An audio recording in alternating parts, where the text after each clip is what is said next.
स्वागत है इस खास विश्लेषण में।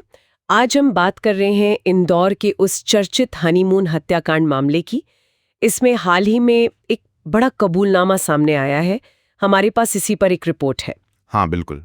तो सवाल ये है कि सोनम रघुवंशी, जिस पर पति की हत्या का आरोप है, उसने आखिर क्या कबूल किया है? क्या कहती है ये रिपोर्ट? देखिए, ये कबूलनामा ना, ये इस केस में एक बहुत बड़ा मोड़ है। इससे सिर्फ जांच की दिशा ही नहीं बदलेगी, बल्कि ये जो इंसानी रिश्ते होते हैं, अपराध के पीछे की जो बातें होती हैं, उन पर भी रोशनी डालती है। देखते हैं क्या निकलता है इसमें से। हाँ, तो सबसे पहली और बड़ी बात तो यही है कि सोनम रघुवंशी ने मान लिया है एसआईटी के सामने कि हाँ, उसने पति राजा रघुवंशी की हत्या करवाई। जी। और रिपोर्ट में ये भी साफ है कि उसने ये भी माना कि हत्या राज कुशवाहा के जरिए हुई। बिल्कुल। और ये कबूलनामा हुआ कैसे, ये भी दिलचस्प है। मतलब एसआईटी ने क्या किया कि 5 आरोपी थे, न सोनम, राज, विशाल, आकाश और आनंद, सबको आमने सामने बिठा दिया। और सुनने में आया है कि मंगलवार रात तक तो सोनम मतलब टालमटोल कर रही थी, गुमराह कर रही थी। अच्छा। हाँ, पर जैसे ही राज कुशवाहा को सामने लाया गया, बस वो टूट गई। उसने सारी कहानी बता दी। तो ये दिखाता कि ये आमने सामने की पूछताछ कितनी असरदार हो सकती है कभी कभी। तो इसके बाद अब कानूनी कार्रवाई भी तेज हो गई होगी। हाँ बिल्कुल। शिलोंग की जो लोकल कोर्ट है, उसने 5 आरोपियों को 8 दिन की पुलिस रिमांड पर भेज दिया है। 8 दिन, ठीक है। और ये रिमांड पुलिस के लिए देखिए बहुत जरूरी है, क्योंकि अब जब उसने मान लिया है तो चुनौती है सबूत पक्के करने की। एसआईटी का कहना है कि उन्हें काफी चीजें बरामद करनी है, mobile, SIM card, jewellery, cash. अच्छा, ये सब चीजें? हाँ, और इसके लिए उन्हें कई जगह जाना पड़ेगा, इंदौर, बिहार, गाजीपुर। मतलब जांच का दायरा काफी बड़ा लग रहा है। कह रहे थे शायद। हाँ, डाउ एक तरह का चाकू या धारदार हथियार होता है। वो गुवाहाटी से खरीदा गया था। सही पकड़ा। तो वो हथियार बरामद करना और ये पता लगाना कि खरीदा कैसे गया, कहाँ से आया, ये जांच को मतलब तस्करी के एंगल से भी जोड़ता है। इसीलिए आरोपियों को गुवाहाटी ले जाना भी जरूरी हो गया है।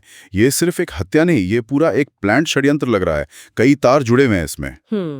और शिलोंग में इस केस को लेकर काफी गहमा गहमी भी है ना? रिपोर्ट में था कि लोग जमा हो गए थे कोर्ट के बाहर। हाँ, बिल्कुल। कोर्ट और थाने के बाहर काफी भीड़ थी, बल्कि हालात इतने बिगड़ गए कि भीड़ को कंट्रोल करने के लिए ब्लैक कमांडो तक बुलाने पड़े। अरे बाप रे। जी, ये दिखाता है कि लोकल लेवल पर ये मामला कितना सेंसिटिव हो गया है। लोगों में गुस्सा भी है और उत्सुकता भी। अच्छा, और जांच को पुख्ता करने के लिए वो गवाहों वाली बात, उनका क्या रहा? हाँ, वो भी अहम है। एसआईटी ने 2 लोकल गाइड हैं, एल्बर्ट पीडी और भवाना साई, उनसे शनाख्त करवाई है। हाँ, और दोनों ने कंफर्म किया है कि उन्होंने तीनों पुरुष आरोपियों को, सोनम को और मृतक राजा को, हाँ, साथ में देखा था। अच्छा। और साथ ही जिन्होंने स्कूटर किराए पर दिए थे ना, हाँ, उन्होंने भी मान लिया है कि हाँ, राजा और बाकी आरोपियों को उन्होंने स्कूटर दिया था। तो ये चश्मदीद गवाहियां जो हैं, ये केस की कड़ियां जोड़ने में काफी मदद करेंगी। लेकिन इस सब के बीच एक और अजीब सी बात सामने आई है। वो सोनम का भाई गोविंद, हाँ, वो राजा की माँ से मिलने पहुंचा था। हाँ, ये वाला पहलू वाकई ध्यान खींचता है। रिपोर्ट में लिखा है कि गोविंद राजा की माँ से मिला और वो फूट फूट कर रोने लगा। और उसने कहा कि अगर सोनम दोषी है तो उसे सजा मिलनी ही चाहिए, उसे कोई अफसोस नहीं होगा। लेकिन उसने ये भी कहा कि उसे सोनम और राज कुशवाहा के बीच किसी प्रेम प्रसंग की जानकारी नहीं थी। यही तो, उसने साफ इनकार कर दिया। और जो सबसे चौंकाने वाली बात उसने बताई, वो ये कि राज कुशवाहा पिछले 3 साल से सोनम को दीदी कहता था। हैं? दीदी? हाँ, और उससे राखी बंधवाता था। ये क्या बात हुई? बिल्कुल। ये जानकारी तो पूरे मामले को एक अलग ही समझ से परे बना देती है। जिस पर हत्या में साथ देने का आरोप है, उसका आरोपी के साथ ऐसा रिश्ता, ये रिश्तों की उलझन है या कोई छिपा हुआ सच? तो कुल मिला के देखें तो इस रिपोर्ट से ये तो साफ है कि सोनम के कबूलनामे ने जांच को एक दिशा दे दी है। पुलिस अब सबूत जुटाने में लगी है, कई शहरों में जांच चलेगी। हाँ बिल्कुल, कड़ियां जोड़ने की कोशिश है अब। और गवाहों के बयान, लोकल रिएक्शन, ये सब बताने का मामला गंभीर है।